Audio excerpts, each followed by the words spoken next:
Bismillahirrahmanirrahim. Assalamualaikum warahmatullahi wabarakatuh.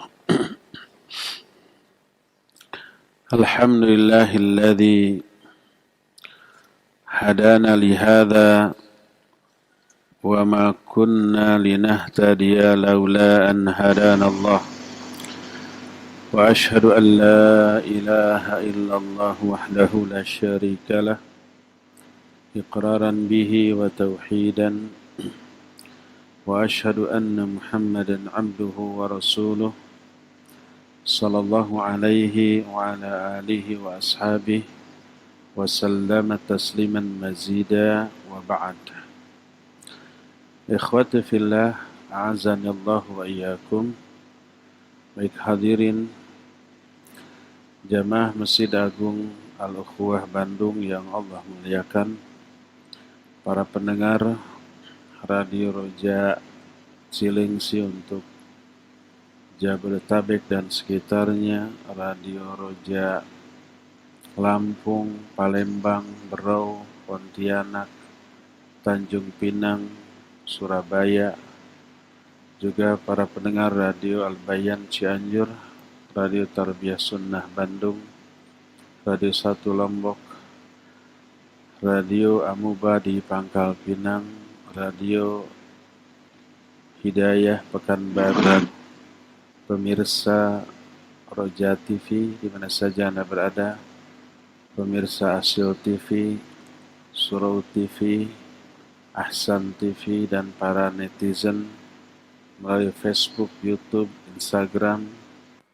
atau media sosial lainnya di mana saja Anda berada. Alhamdulillah, kembali kita berjumpa untuk melanjutkan kajian tentang Tauhid. Kita sedang bahas rukun iman. Kemarin rukun iman yang ketiga yaitu iman kepada kitab. Sekarang kita lanjut rukun iman yang keempat, al-imanu birrusul. Iman kepada para rasul.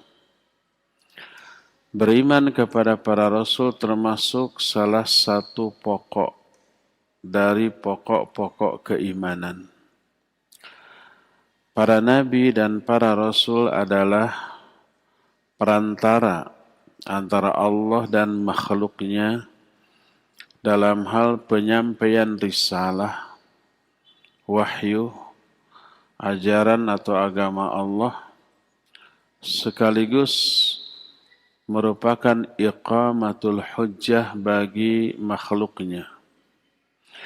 Iman kepada para nabi dan rasul maknanya adalah percaya kepada risalah yang mereka bawa, mengakui kenabian mereka, meyakini bahwa mereka jujur, benar dalam hal apa yang mereka sampaikan dari Allah, tidak ditambah, tidak dikurang, apalagi dirubah. Karena kalau toh mereka merubah, menambah, mengurang yang datang dari ra'yu, apalagi hawa nafsu mereka, oleh Allah diancam. Nabi kita Muhammad sallallahu alaihi wa alihi wasallam diancam oleh Allah. Dalam surah Al-Haqqah ayat 44 sampai 48, walau taqawwala alaina ba'dal aqawil la akhadna minhu bil yamin thumma laqata'na minhu al-watin fama minkum min ahadin anhu hajizin. Seandainya dia, Muhammad SAW, ngarang-ngarang, mengada-ada sebagian perkataan atas nama kami, atas nama Allah, kami pegang dia dengan tangan kanan kami, lalu kami putus urat lehernya seketika itu juga. Tak ada seorang pun di antara kalian yang bisa menolong dia dari pemutusan urat leher itu. Jadi para nabi, para rasul benar dalam menyampaikan risalah dari Allah, tidak ditambah, dikurang atau dirubah, dan diyakini mereka sudah menyampaikan seluruh risalah, tak ada yang disembunyikan, dan telah menjelaskan semuanya kepada manusia, sehingga tak ada alasan bagi manusia untuk bodoh tentang hal itu. Dalil-dalil wajibnya iman kepada para rasul banyak bertebaran dalam Al-Quran. Di antaranya surah Al-Baqarah ayat 177 Allah menyatakan, "Walakinnal birra man amana billahi wal yawmil akhir wal malaikah wal kitabi wan nabiyyin." Kebaikan itu adalah orang yang beriman kepada Allah, kepada hari akhir, kepada para malaikatnya, kitabnya, dan para nabi. Juga Al-Baqarah ayat 285 menyatakan, "Kullun amana billahi wa malaikatihi wa kutubihi wa rusulih la nufarriqu baina ahadim min rusulih wa qalu sami'na wa ata'na." Semuanya beriman kepada Allah, juga beriman kepada para malaikatnya, kitab-kitabnya, rasul-rasulnya. Mereka berkata, kami tidak membeda-bedakan keimanan kami kepada seorang pun di antara para rasul. Semuanya sama diimani. Lalu mereka berkata, sami'na wa ata'na. Kami dengar dan kami taat. Ketika ada orang yang membedakan keimanan kepada Allah dan keimanan kepada Rasul, kepada Allah iman, tapi kepada Rasul tidak beriman, sama aja dengan tidak beriman kepada Allah. Atau sebagian Rasul diimani, tapi ada 1-2 Rasul yang dikufuri. Sama dengan kufur kepada semua Rasul. Karena semua Rasul menyeru, mengajak untuk beriman kepada semua Nabi dan Rasul, termasuk Nabi dan Rasul yang datang kemudian setelah mereka. Itu bagi Nabi-Nabi sebelumnya.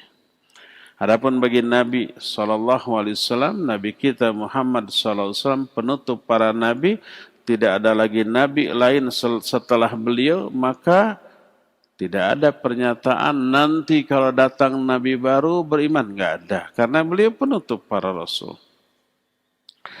Allah berfirman surah An-Nisa 150-151. Innal ladzina yakfuruna billahi wa rusulihi wa yuriduna an yufarriqu bainallahi wa rusulihi wa yaqulun nu'minu bi ba'din wa nakfuru bi ba'd wa yuriduna an yattakhidhu baina dzalika sabila ulaika humul kafiruna haqqan. Sesungguhnya orang-orang yang beriman, orang-orang yang kufur kepada Allah dan Rasul-Nya, mereka itu hendak membeda-bedakan antara keimanan kepada Allah dan keimanan kepada para Rasul-Nya. Mereka berkata, kami beriman kepada sebagian Rasul, tapi kufur kepada sebagian Rasul yang lain. Dan mereka ingin mengambil jalan tengah. Apa kata Allah? Ulaika humul kafiruna haqqa. Merekalah orang-orang yang sebenar-benarnya kafir. Sebagian Nabi Rasul diimani, ada 1-2 Nabi tidak diimani, kufur sudah. Seperti Yahudi. Nabi-Nabi sebelumnya diimani, Isa dan Nabi Muhammad SAW tidak diimani. Ya udah kufur. Nasrani, nabi-nabi dari Adam sampai sebelumnya, sampai sebelum Nabi Isa, semuanya diimani, tapi tidak iman kepada Nabi Muhammad SAW, ya sudah kufur. Ulaika humul kafiruna haqqa. Mereka lah orang-orang yang sebenar-benarnya kufur.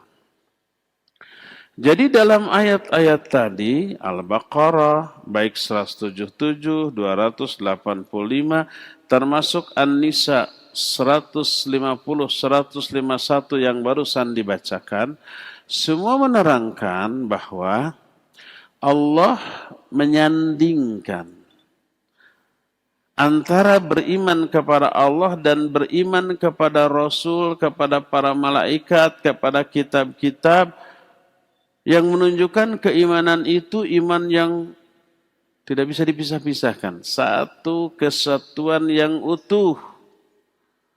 Maka Allah menyatakan menghukumi kufur kepada orang yang membedakan keimanan kepada Allah dan kepada Rasul, atau membedakan iman kepada sebagian Rasul tapi kufur kepada sebagian Rasul yang lain, maka dihukumi sebenar-benarnya kafir.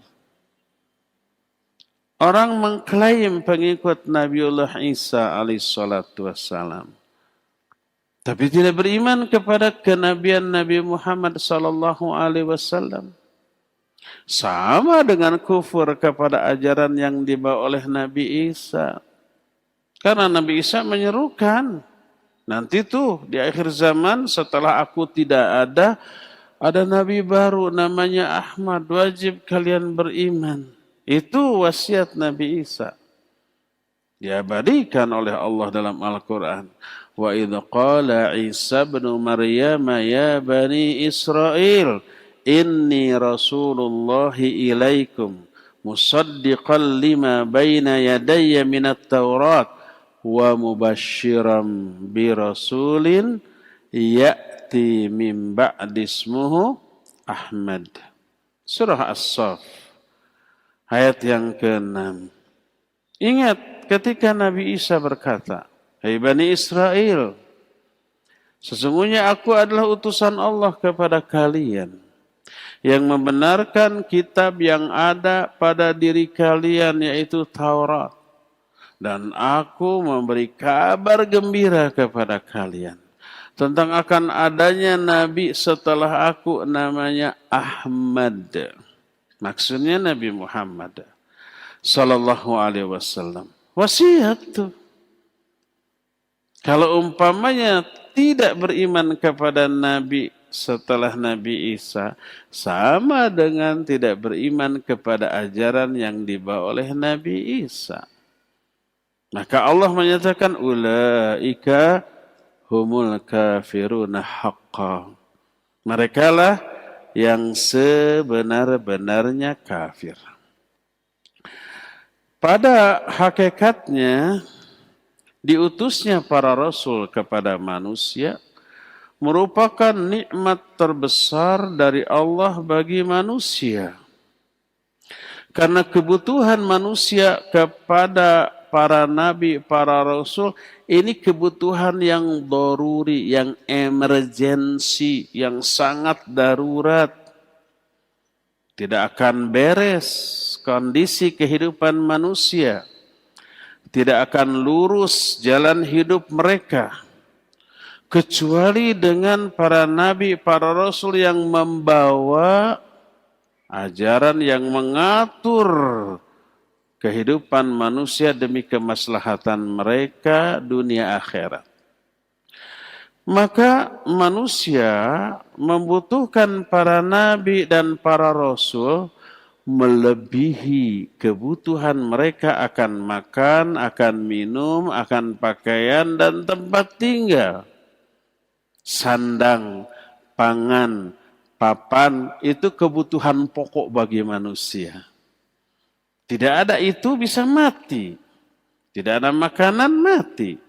Kalau tidak ada pakaian dan tidak ada tempat tinggal, tidak ada sandang, tidak ada papan, masih bisa hidup.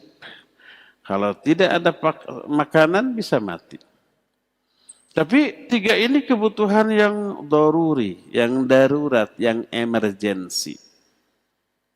Tapi kebutuhan manusia kepada para nabi, para rasul lebih urgen, lebih penting, lebih darurat, lebih emergensi daripada kebutuhan kita terhadap makanan, minuman, atau sandang, pangan, papan tadi. Kenapa? Karena para nabi dan para rasul membawa ajaran yang bermanfaat bagi lahirnya dan batinnya manusia, fisik dan psikisnya, individu, keluarga dan masyarakatnya, dunianya sampai ke akhiratnya.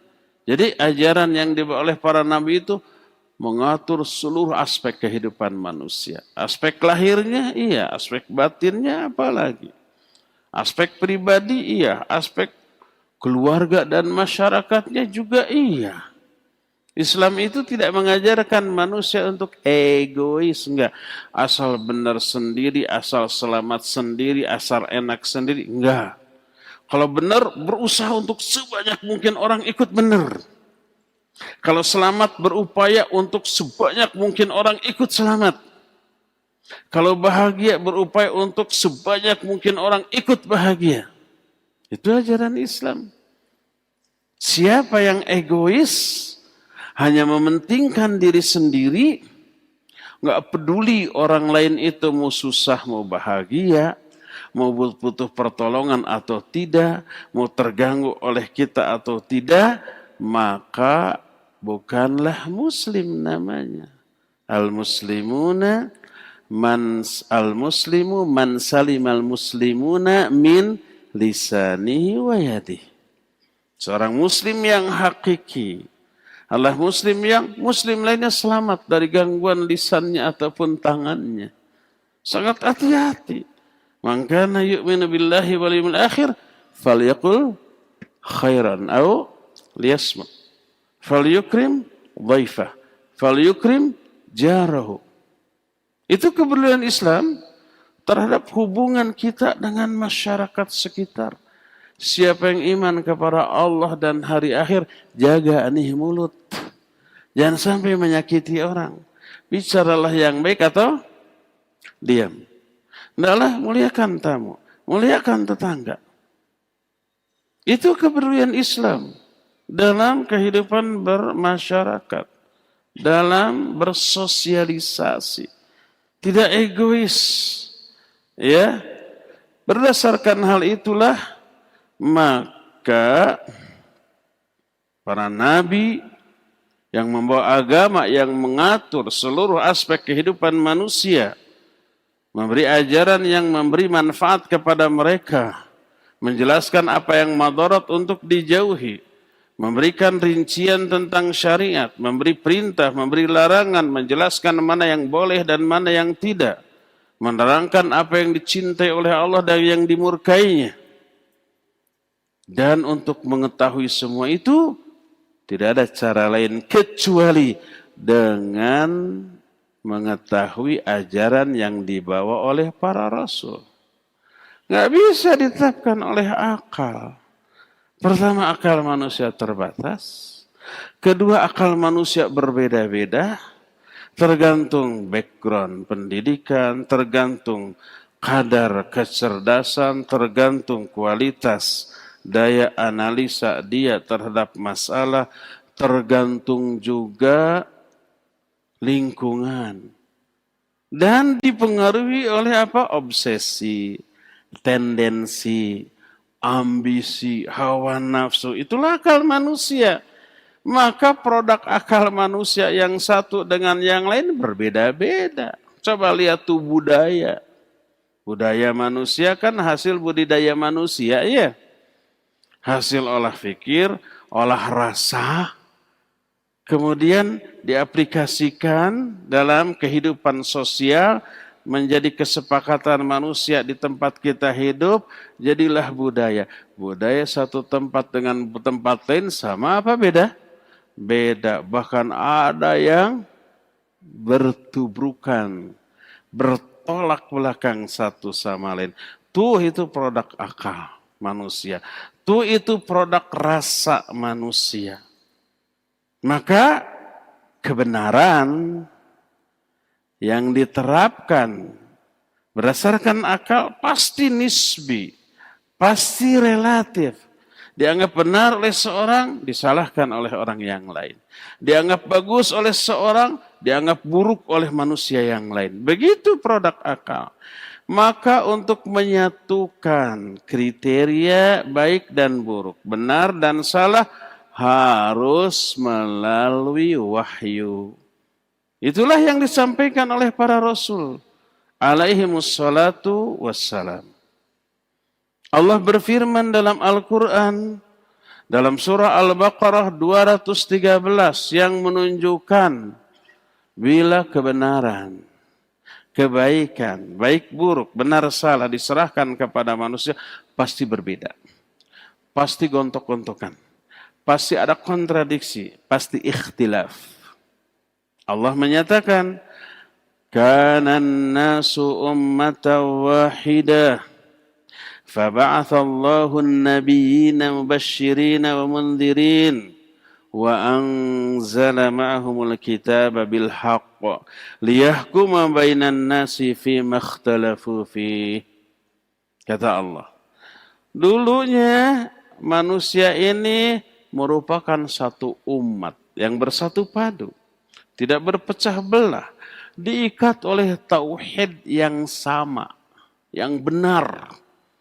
Karena awal dari zaman Nabi Adam dan anak turunannya, cucu-cucunya yang belum begitu banyak, ya menganut keyakinan yang diwariskan oleh bapaknya yaitu Adam, mentauhidkan Allah Azza wa Jalla.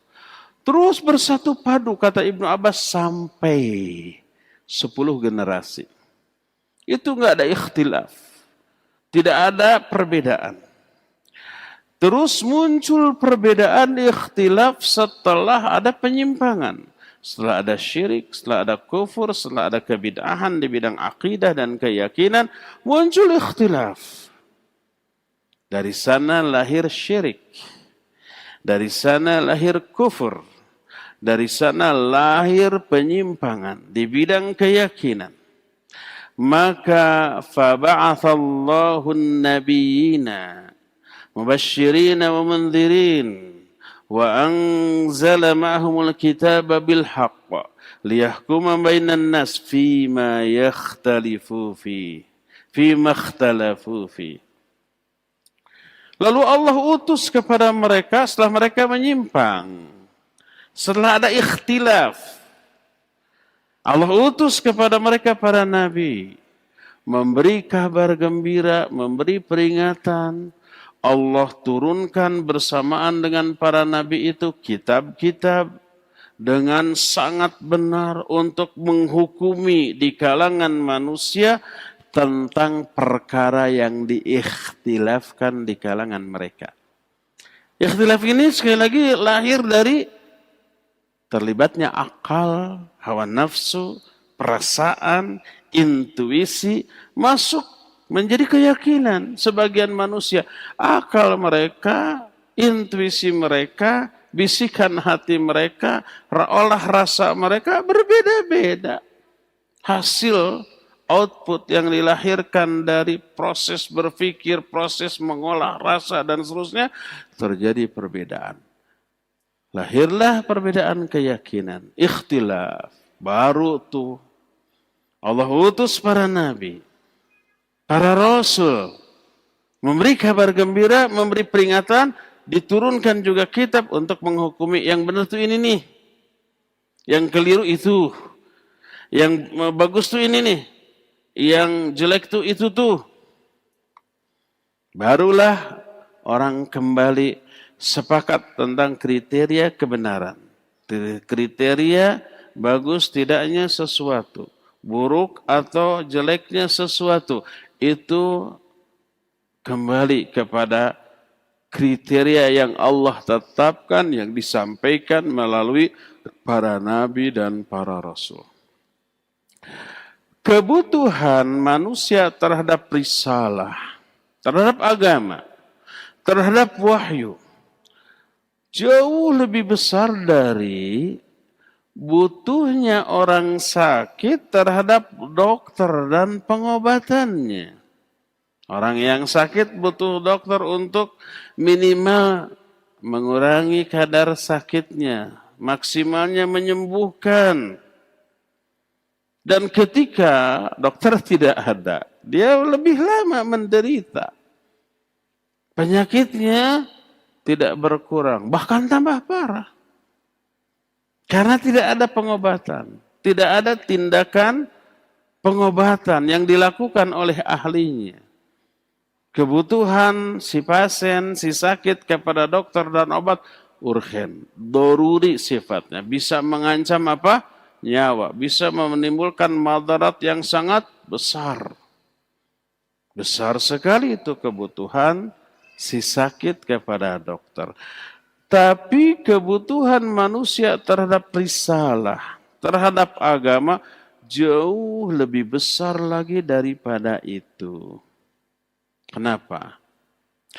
Karena kebutuhan orang yang sakit kepada dokter bila tidak terpenuhi hanya memberi madarat kepada badan dan hanya sementara di dunia maksimal mati.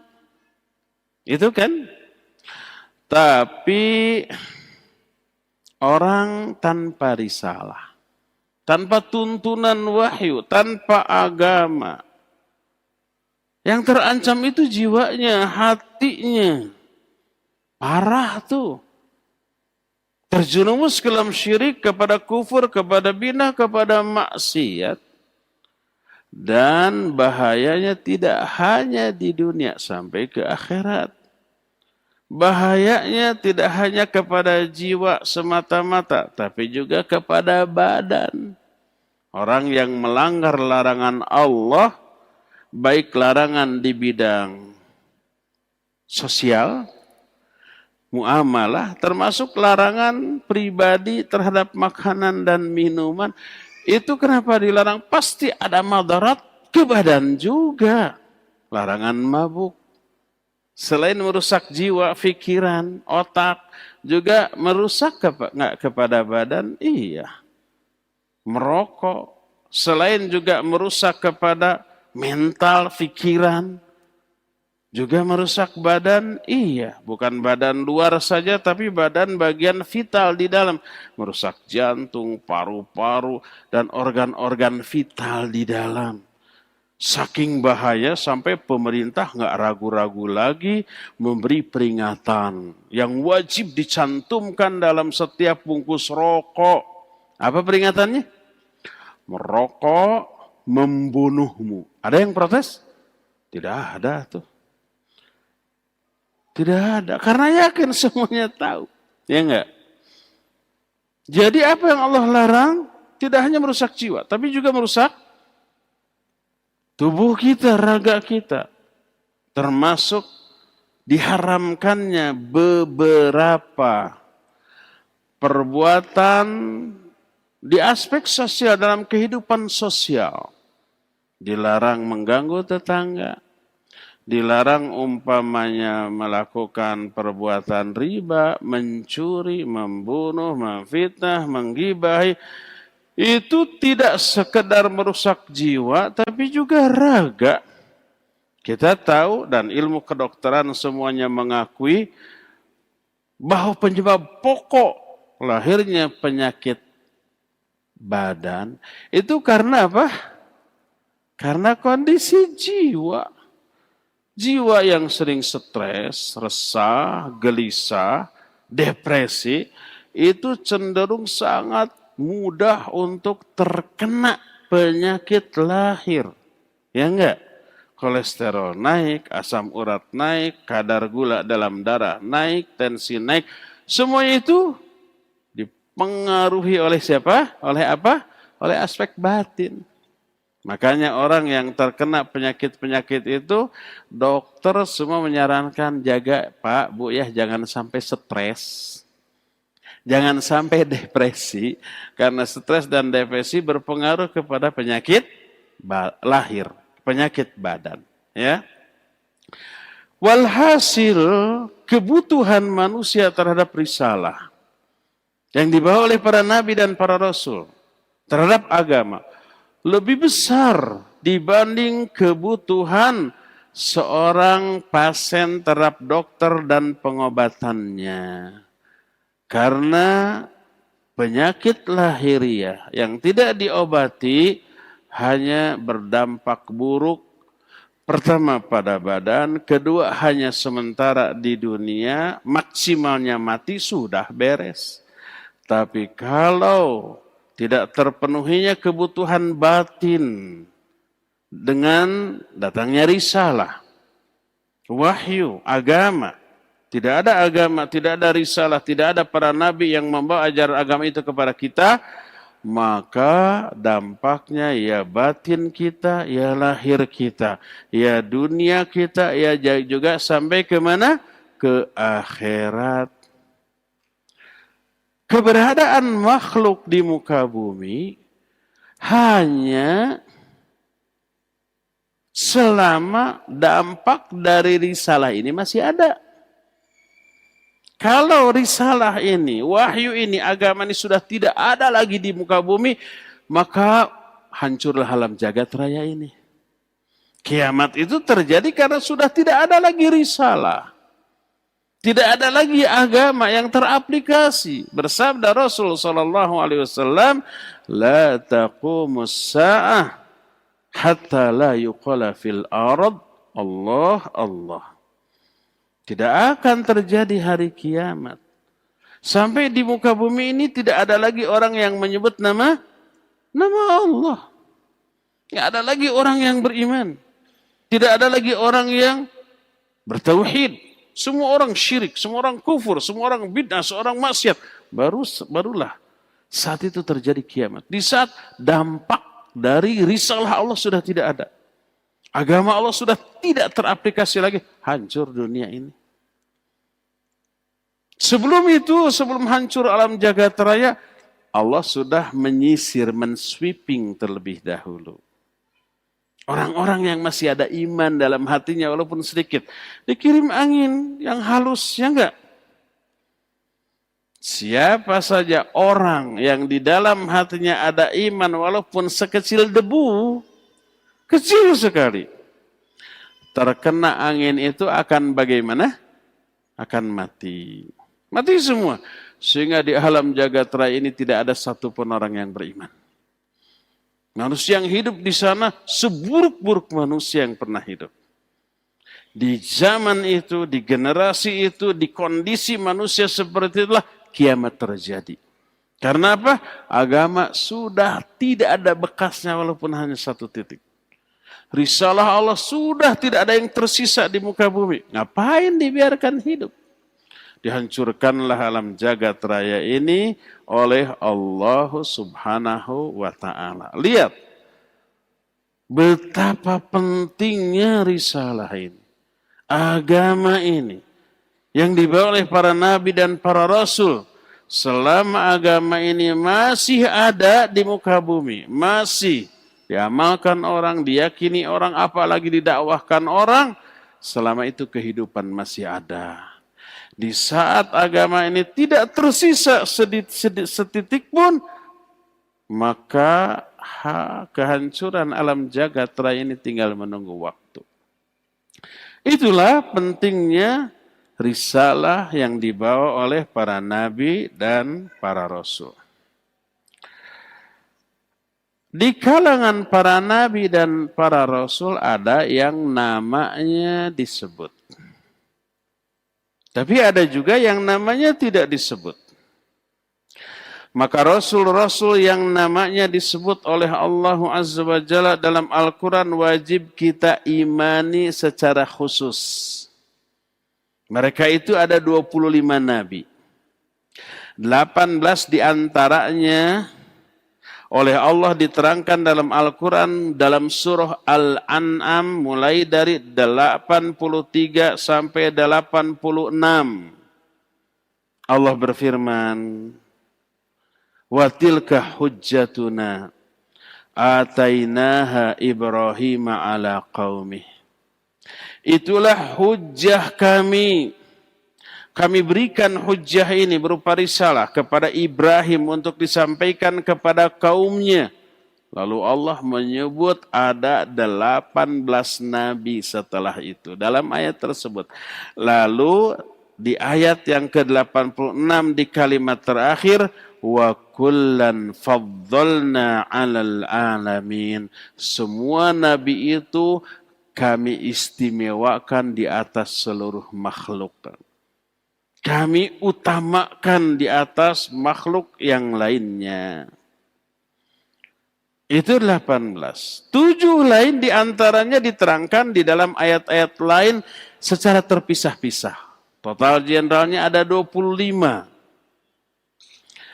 Nah, tapi ada lagi para rasul, para nabi yang tidak disebut namanya. Tapi Allah jelaskan diutus para nabi, para rasul tanpa disebut namanya. Yang disebut namanya jelas Adam, Idris, Nuh, Hud, Soleh, Ibrahim. Terus Ishak, Yakub. Sebelum Ishak siapa?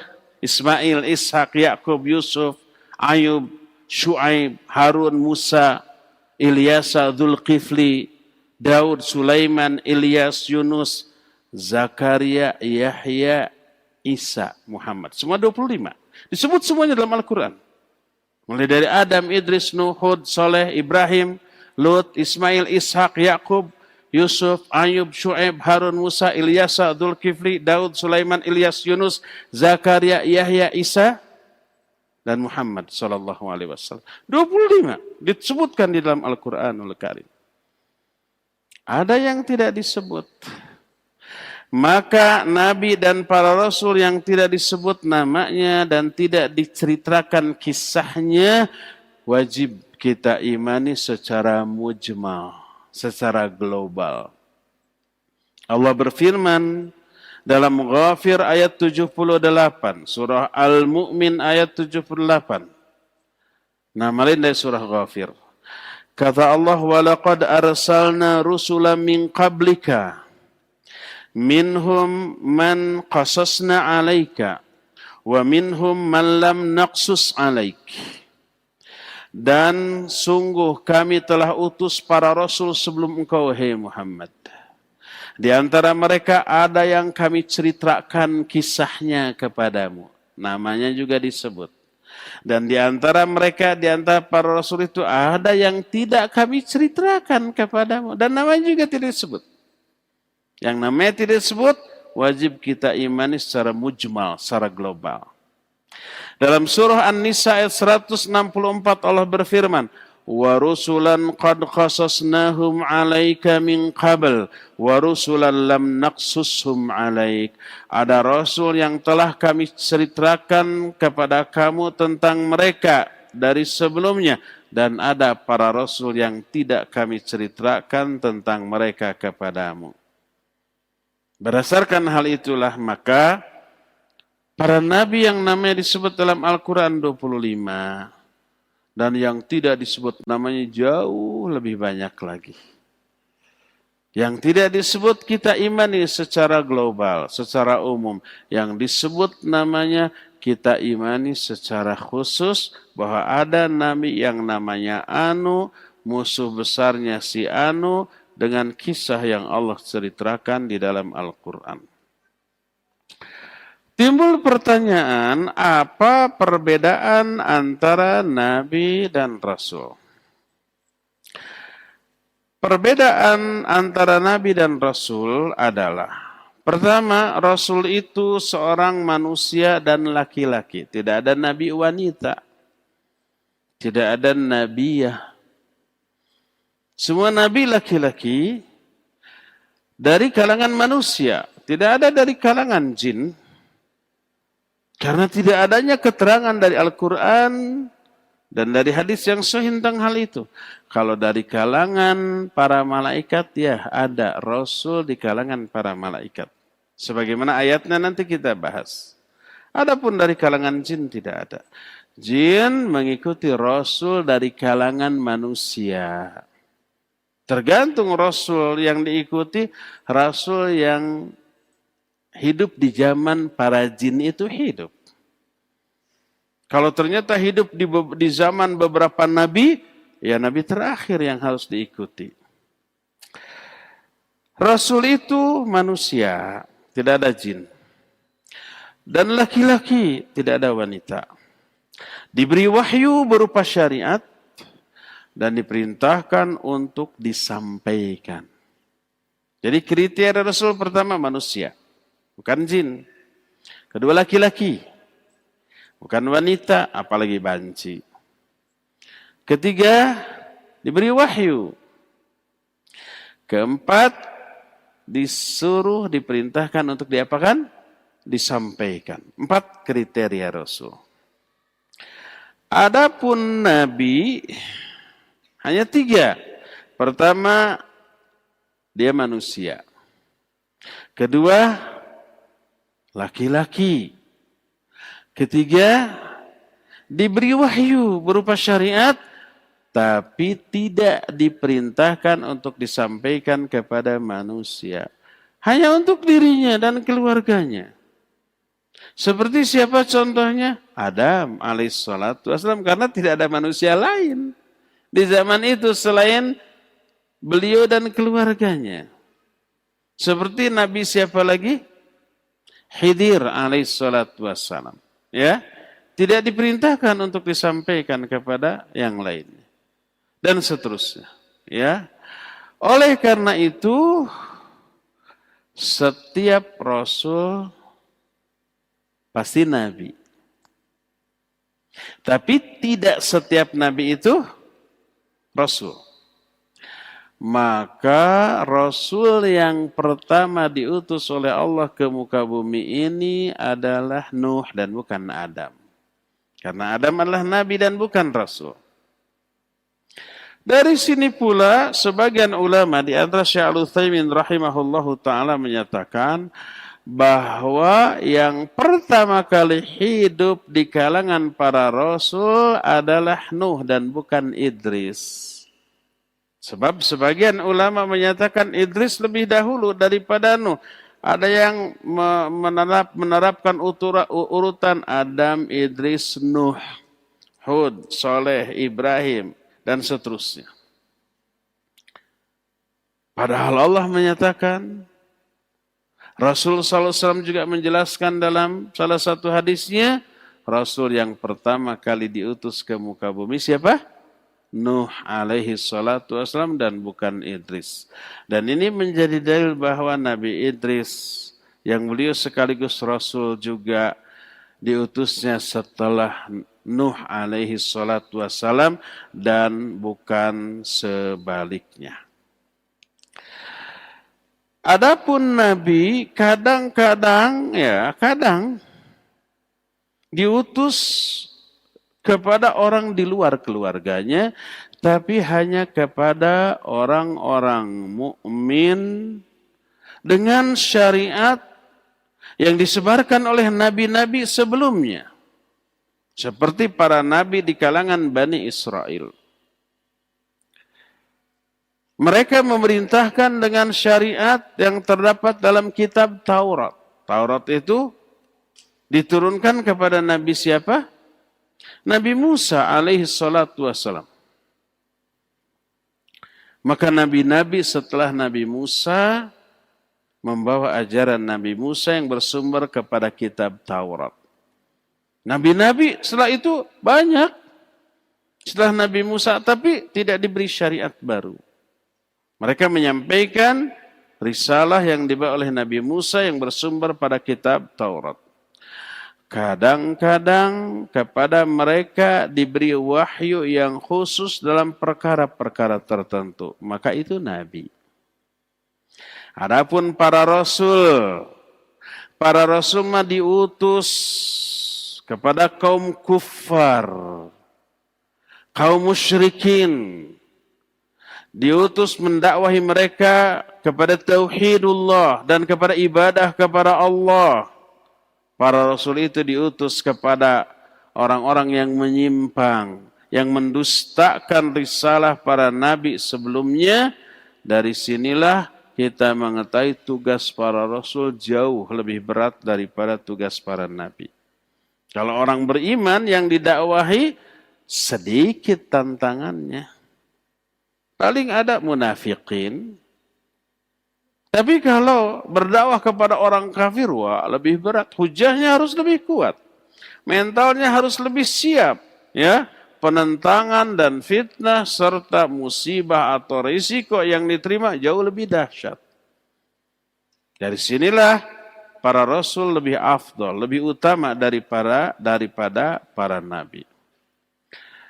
Di kalangan para rasul itu sendiri ada sebagian rasul yang dianggap lebih utama dibanding rasul yang lain oleh Allah Azza wa Jalla. Allah berfirman dalam Al-Baqarah 253, kata Allah, tilkar rusulu faddalna ba'dahum ala ba'd. Itulah para rasul. Kami telah melebihkan sebagian para rasul di atas sebagian rasul yang lain. Ada rasul yang lebih utama, yang afdol, ada rasul yang di bawah itu keutamaannya. Dan seafdol-afdol para rasul disebut ulul azmi minar rusul. Para rasul yang memiliki keteguhan yang luar biasa. Karena ujian yang diterimanya dahsyat. Karena penentangan yang dialaminya luar biasa. Mereka itu ada 5. Pertama Nuh. Kedua Ibrahim. Ketiga Musa. Keempat Isa. Dan terakhir Nabi kita Muhammad alaihimussalatu wassalam. Mereka 5-limanya sekaligus oleh Allah disebut dalam satu ayat. Kata Allah dalam Al-Quran surah Al-Ahzab ayat yang ke-7. Wa idh akhadna minan nabiyyina mitsaqahum wa minka wa min Nuh wa Ibrahim wa Musa wa Isa ibn Maryam wa akhadna minhum mitsaqan ghalidha. Dan ingat ketika kami mengambil perjanjian dari kalangan para nabi. Dan dari engkau, hai Muhammad. Juga dari Nuh, Ibrahim, Musa, dan Isa bin Maryam.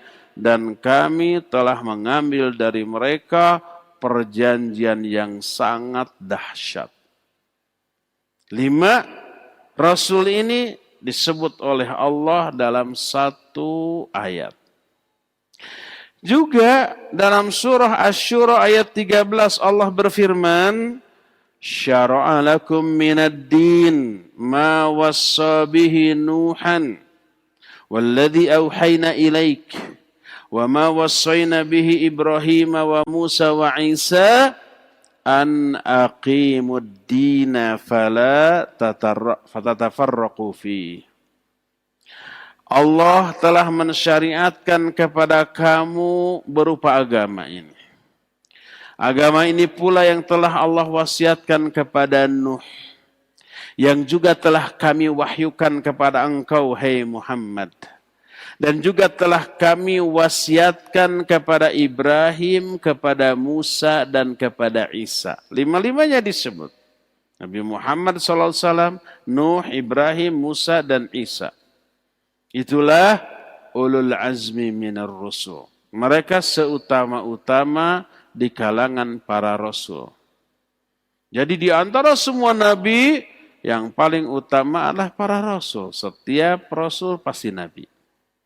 Di kalangan para rasul yang paling utama siapa? Ulul azmi, mereka 5 orang. Di kalangan ulul azmi ada 2 orang yang menonjol. Yang lebih utama dibanding yang lainnya. Sampai oleh Allah Azza wa Jalla dijadikan sebagai Khalil. Khalil itu orang yang dicintai dengan kadar kecintaan yang puncak. Sudah full kecintaannya. Itulah makna khullah. Berbeda dengan mahabbah. Mahabbah ada rasa cinta tapi masih umum. Belum puncak, bisa naik, bisa bertambah, bisa berkurang. Kalau khullah itu sudah puncak. Orangnya disebut Khalil. Di kalangan ulul azmi yang dijadikan sebagai Khalil hanya dua. Siapa? Ibrahim alaihissalatu wassalam dan Nabi kita Muhammad sallallahu alaihi wa alihi wasallam. Maka dua orang ini adalah seutama-utama para rasul dari kalangan ulul azmi. Di antara dua orang ini yang paling utama adalah Nabi Muhammad sallallahu alaihi wa alihi wasallam. Maka Nabi Muhammad sebagai sebaik-baik Nabi, sahabatnya sebagai sebaik-baik manusia, dan umatnya sebagai sebaik-baik umat, pilihan Allah di kalangan hamba-hambanya. Allah berfirman, kuntum khaira ummatin. Kalian ini sebaik-baik umat. Umat Islam. Thumma awrathna al-kitab alladhina astafayna min ibadina. Faminhum zalimun li nafsih. Wa minhum muqtasidun. Wa minhum sabiqun bil khairati biiznillah. Kata Allah, kemudian kami wariskan kitab Al-Quran ini. Thumma awrathna al-kitab. Kepada siapa? Alladzina astafayna min ibadina. Kepada orang-orang yang kami pilih dari kalangan hamba-hamba kami. Al-Quran ini diberikan kepada manusia-manusia yang terpilih. Umat Islam ini umat pilihan Allah. Dibanding umat-umat terdahulu. Maka tidaklah heran bahwa walaupun di dunia umat Islam oleh Allah dihidupkan di generasi terakhir, tapi di akhirat mereka akan diawalkan dalam hal hisab dan dalam hal masuk surga. Berkata Nabi SAW, Nahnul akhirunal awwalun. Kita ini umat terakhir hidupnya di dunia, tapi umat yang paling awal, paling pertama dimasukkannya ke dalam surga. Itu karena dari awalnya, di antara kitab terbaik, Al-Quran, di antara para nabi dan para rasul terbaik, Nabi Muhammad SAW, sahabat para nabi terbaik adalah sahabat Nabi Muhammad SAW. Umat terbaik adalah umat Nabi Muhammad SAW. Jadi inilah nubuwah atau kenabian merupakan karunia dari Allah. Pilihan yang ditetapkan oleh Allah berdasarkan ilmunya dan hikmahnya. Allah berfirman, Allahu yastafi minal malaikati rusulan wa minan nas.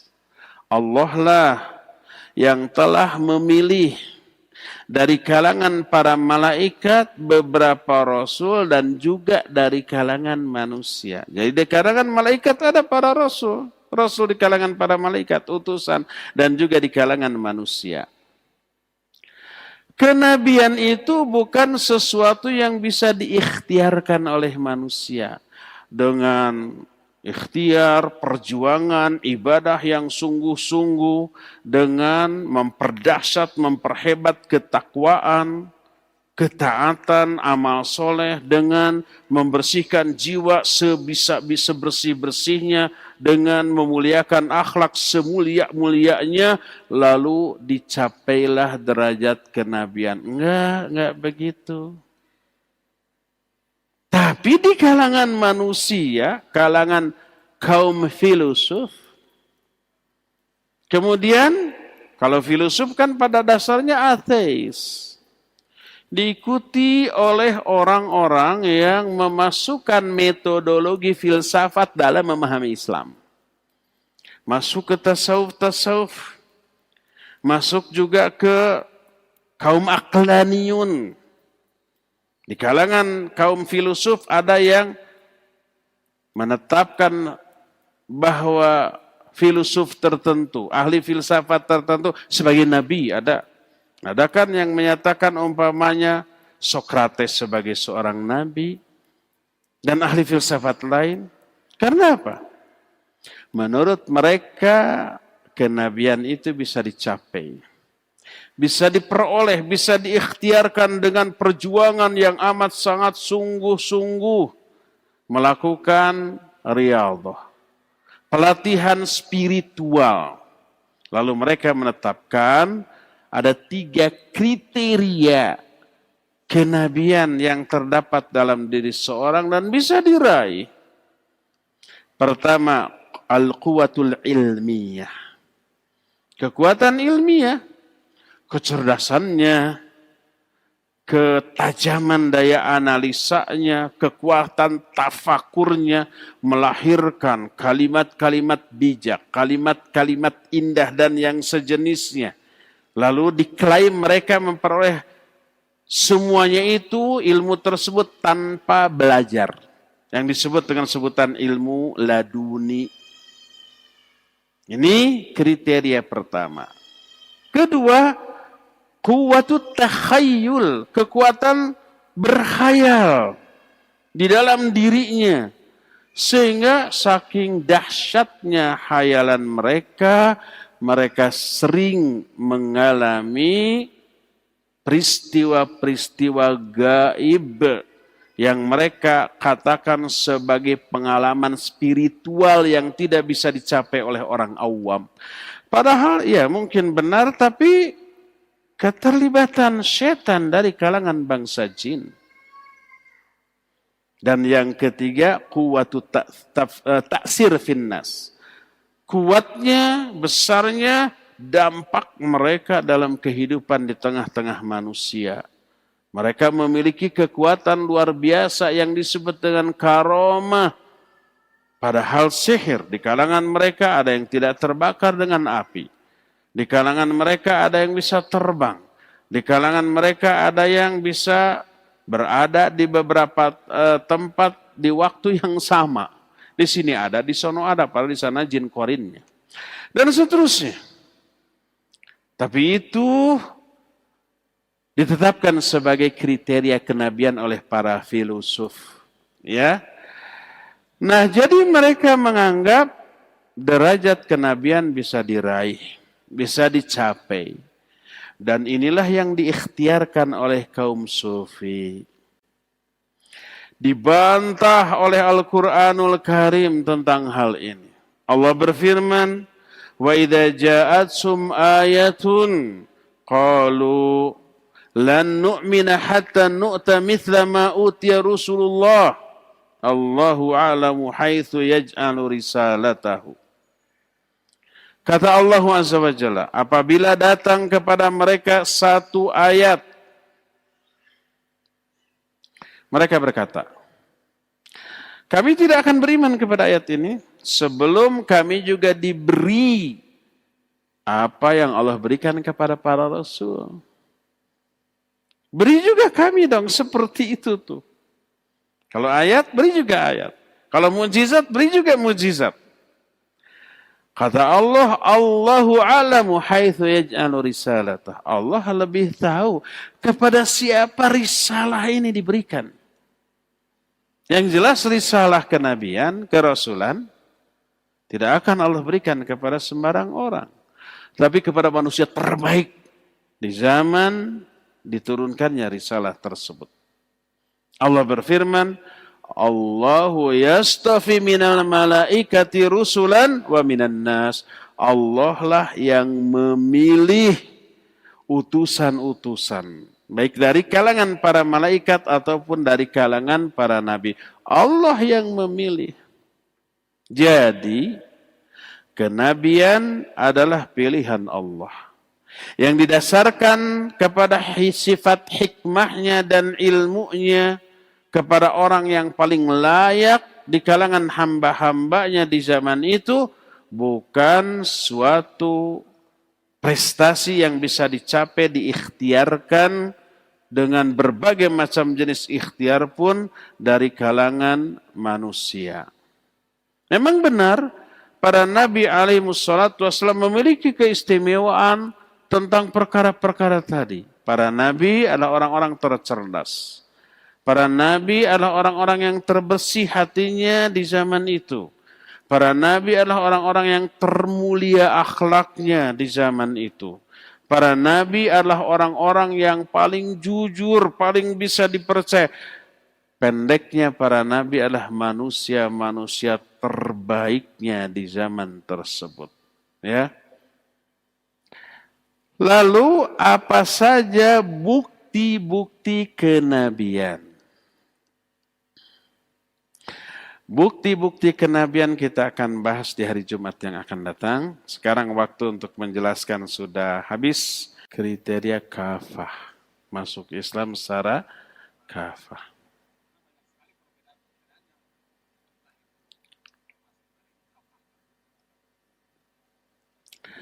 Barakallahu fiik. Sekarang ini banyak perbedaan persepsi tentang banyak hal, termasuk ketika menafsirkan ayat ya ayyuhalladzina amanu udkhulu fis silmi kafah wa la tattabi'u khutuwatis syaitan innahu lakum aduwwun mubin. Hai orang-orang yang beriman, masuklah kalian kepada Islam secara kafah, secara menyeluruh. Jangan kamu ikuti langkah-langkah setan. Karena setan itu musuh yang nyata bagi kalian. Banyak penafsiran tentang kafah. Apa maknanya? Dan perbedaan itu membuat orang awam bingung. Tafsiran mana yang benar? Gimana jawabnya? Barakallahu fiik. Ini pertanyaan dari Pak Sony, salah satu jamaah langsung di sini. Pertama, Allah menyatakan fas'alu ahla dzikri in kuntum la ta'lamun. Bertanyalah kalian kepada ahlinya kalau kalian tidak tahu. Dalam urusan dunia ini berlaku. Kalau kita ada masalah dengan mobil kita, mesinnya, datanglah ke montir. Jangan datang ke dokter. Kalau kita ada masalah dengan HP kita, datanglah ke ahli HP, IT. Jangan datang ke apotek untuk beli obatnya. Tentang tafsir, datanglah ke ahli tafsir. Maknanya buka kitab-kitab tafsir. Ada tafsir Imam Ibnu Katsir, Imam Ibnu Jarir At-Tabari, ada tafsir Al-Qurtubi, untuk zaman Kiwari ada tafsir Syekh Abdurrahman As-Sa'di dan banyak lagi. Ya, mereka ahlinya, buka. Nggak bisa bacanya, ada terjemahannya. Nggak ada terjemahannya atau bingung, tanya ke Ustaz, tolong buka ayat itu dalam tafsir-tafsir yang ada. Ya. Maka dengan cara itu insya Allah tidak akan bingung karena kita bersumber dari ahlinya. Adapun kalau perbedaan itu di kalangan ustadz, kata ustadz, menurut saya kafah di sini maknanya begini, begini, begini. Maka jangan didengar karena dia bukan ahlinya. Ustadz berilmu di atas rata-rata. Tapi untuk menjadi mufassir belum memenuhi syarat ilmunya. Ya. Kata ustadz yang lain, enggak, menurut saya kafah yang maknanya ini. Menurut saya, menurut otak dia, tolak. Karena bukan ahlinya, bukan ahli tafsir. Maka seorang ustadz yang tahu kapasitas ilmunya, belum sampai pada level mufassir, dia tidak akan menafsirkan dengan otaknya. Dia akan buka kitab tafsir di kalangan para ulama. Dia akan baca penjelasan para ulama yang menafsirkan itu dengan ilmu yang memadai, lalu itu yang dia sampaikan. Kalau ternyata di kalangan para ulama berbeda tentang makna kafah, saya yakin perbedaan itu hanya perbedaan redaksional, susunan kalimat. Tapi inti masalahnya pasti sama, ya. Disebut khilaful lafzi nafsul makna. Berbeda lafaz tapi maknanya sama, tujuannya maksudnya sama, gitu-gitu juga. Inilah sikap kita dalam hal tafsir Al-Quran. Tidak hanya ayat kafah saja, tapi seluruh ayat, ya. Nah, sekarang kita kembali apa yang dimaksud dengan kafah. Sudah, jangan ada lagi yang bertanya. Ini akan kebahas terlalu banyak. Waktunya mepet sedikit. Boleh, tapi nggak akan kebaca. Allah berfirman, ya ayyuhalladzina amanu udkhulu fi silmi kafah. Makna kafah menyeluruh. Secara keseluruhan. Tidak diambil sebagian, ditinggalkan sebagian. Tidak diambil apa yang sesuai dengan selera kita, ditinggalkan yang tidak sesuai dengan selera kita. Tidak hanya diambil yang mudah, enteng, dan menguntungkan, tapi yang berat, yang kira-kira beresiko, nggak diambil. Tidak begitu. Seluruhnya kebenaran dari Allah, seluruhnya diyakini, seluruhnya difahami secara benar, seluruhnya diyakini maslahatnya bagi kita, lalu diaplikasikan dan didakwahkan. Baik ayat tersebut, ajaran Islam tersebut berkaitan dengan aspek ritual, hubungan vertikal antara kita dengan Allah, ataupun aspek horizontal, hubungan kita dengan sesama makhluk, dengan pasangan, dengan keluarga, dengan tetangga, dan dengan seluruh manusia, termasuk dengan orang-orang kafir. Seluruh syariat Allah yang tertuang dalam ayat dan hadis itu bagian yang tak terpisahkan dari agama Islam. Maka terima itu seluruhnya. Tidak memilah dan memilih apa yang sesuai dengan selera kita. Itulah makna kafah secara umum. Wallahu a'lam bissawab. Assalamualaikum Ustaz. Waalaikumsalam warahmatullahi. Apa boleh saya melarang suami saya untuk memberi nafkah kepada kerabat yang janda walaupun saya dinafkahi?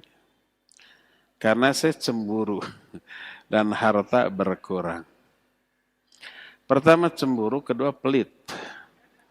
Kalau jandanya nenek-nenek 70 tahun gimana? Ya. Tapi pertama, menolong orang yang kesulitan itu sebuah kebaikan. Baik janda atau gadis, tapi yatim piatu umpamanya nggak punya pekerjaan dan dia tidak memungkinkan bekerja, dan kita tahu dan kita bisa menolongnya, wajib kita tolong. Dan ketika suami melakukan kebaikan seperti itu, dukung. Adapun kekhawatiran, jangan-jangan janda itu mau dinikahinya, umpamanya ya. Lalu timbul kecemburuan yang seperti itu, maka tidak boleh dikaitkan dengan pemberiannya. Menolongnya tetap. Dengan cara, yaitu urusan teknis. Kalau menolong janda itu sini lewat saya. Jangan langsung ke sana. Ya, pura-pura ngasih, ngobrol dulu sejam 2 jam. Itu memang berbahaya. Udah lewat saya, dia yang ngasih, si istrinya yang ngasih. Sehingga si janda tersebut menganggap itu pemberian istrinya dan pemberian suaminya. Ya, jadi pada prinsipnya kalau memang menolong dalam rangka berbuat baik, dukung. Adapun masalah kecemburuannya itu bisa diatur secara teknis. Kecuali kalau suami itu menolong janda itu ada udang di balik bakwan. Kata orang Sunda, etama pamahugi. Saya nggak tahu istilahnya dalam bahasa Indonesia. Pamahugi itu gimana ya? Semacam nyuap atau semacam modus. ngasih supaya dia mau kepada sang pemberi. Nah itu supaya siap dijadikan istri kedua umpamanya. Kalau ternyata si janda itu enggak, saya mah pemberiannya tetap diterima, tapi kalau pas diajak nikah enggak mau, udah enggak akan saya kasih lagi. Berarti benar modus saya mah. Modus teh modal dustanya, pura-pura ngasih padahal ada tujuan di balik itu. Maka tidak ikhlas, enggak akan jadi pahala. Buktinya apa? Setelah si janda tersebut bilang, ketika ditanya, saya kan sudah ngasih nih, sudah 20 tahun untuk ngasih terus. Mau enggak jadi istri saya? Kata si janda, enggak, saya enggak mau. Akhirnya dihentikan itu pemberiannya. Berarti motivasinya apa tadi? Tidak ikhlas karena Allah Azza wa Jalla. Ya? Maka bukan dilarang memberi nafkah kepada si janda tersebut, tapi luruskan niatnya. Yang tulus, yang ikhlas karena Allah biar menjadi pahala. Jangan ngasih karena ingin menikahinya, jangan. Ya. Jadi harus dibedakan. Pertama antara menolong secara ikhlas dengan modus. Ya. Yang kedua, kalau ikhlas betul-betul menolong, dikhawatirkan terjadi sesuatu yang tidak diinginkan oleh istri, tinggal diubah saja teknis pemberiannya. Melalui sang istri, kemudian tetap dikasih dan tidak ada kehutangan budi si janda terhadap suaminya tersebut. Ya, wallahu a'lam bishawab. Yuh, ini di print niat bener nih. Ustaz, benarkah akidah Asy'ariyah meyakini bahwa Allah istiwa di atas arsy, tapi mereka mengharamkan meyakini Allah itu di atas secara fisik dan mengharamkan menunjuk Allah ke atas langit, karena menurut mereka jika Allah bisa ditunjuk melazimkan bahwa Allah terbatas dengan tempat atau berjisim. Mereka berdalil dengan surah Al-Baqarah 115, walillahil masyriqu wal maghrib fa aynama tuwallu fa thamma wajhullah innallaha wasi'un alim. Iya, barakallahu fiik. Asy'ariyah adalah pihak yang mentakwil makna dari sifat-sifat Allah Azza wa Jalla. Mereka menetapkan sifat-sifat itu bagi Allah tapi mentakwil maknanya. Termasuk umpama Allah punya tangan seperti dijelaskan dalam ayat yadullahi fawqa aydihim. Tangan Allah di atas tangan mereka. Atau bal yadahu mabsutatan. Bahkan kedua tangan Allah itu terbentang, kata Allah sendiri. Ya. Tadi ayat la akhadna minhu bil yamin. Kami akan pegang dia dengan tangan kanan kami. Dalam hadis wallahu yabsutu yadahu bil lail liyatuba musii'un nahar. Allah membentangkan kedua tangannya pada malam hari agar orang-orang yang berdosa di siang hari bertobat pada malam harinya. Semua itu menunjukkan Allah punya tangan. Makna tangan di sini takwil, termasuk oleh Asy'ariyah dengan arti kekuasaan. Dan ketika ditakwil dengan makna kekuasaan, mereka kebingungan. Kalau yadullahi fawqa aydihim ditakwil kekuasaan Allah di atas kekuasaan mereka bisa masuk. Tapi ketika Allah menyatakan tabarakalladzi biyadihil mulk. Maha barakah Allah yang seluruh kerajaan itu berada di tangan Allah. Atau la akhadna minhu bil yamin, kami pegang dia dengan tangan kanan kami. Atau Allah membentangkan tangannya pada malam hari untuk menerima taubat orang yang berdosa di siang hari. Kalau di sana diartikan kekuasaan jadi tidak masuk, ya. Termasuk istiwanya Allah di atas arsy. Mereka meyakini ya Allah istiwa, tapi ditakwil maknanya menjadi istaula. Istaula itu maknanya berkuasa. Dan ini menyebabkan ada tanakus kepada sifat Allah. Tanakus itu mengurangi. Kalau umpama Allah istiwa di atas arsy, artinya berkuasa di atas arsy. Loh, kok di selain arsy apa Allah nggak berkuasa? Gitu kan?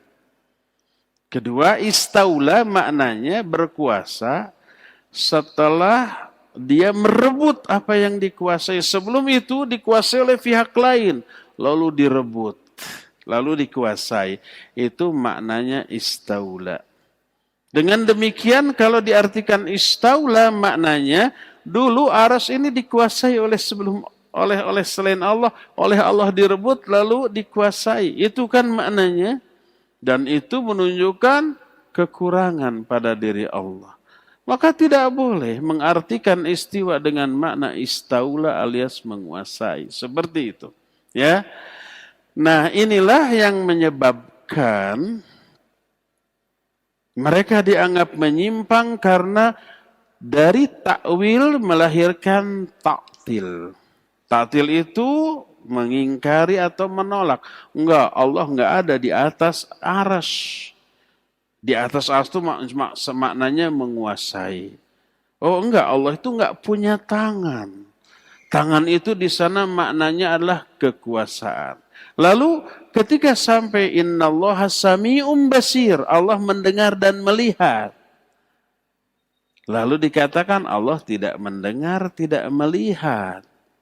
Karena kalau mendengar dan melihat dianggap sama dengan makhluk. Makhluk mendengar dan melihat apa tidak? Ya, mendengar dan melihat. Lalu diingkari. Lalu mereka menyatakan Allah itu as-sami bilas sam'a wal basir bilal basar. Allah namanya aja as-sami tapi tidak mendengar. Allah namanya al-basir tapi tidak memiliki penglihatan. Loh, kok jadi begitu? Mengingkari sifat-sifat yang Allah tetapkan bagi dirinya sendiri.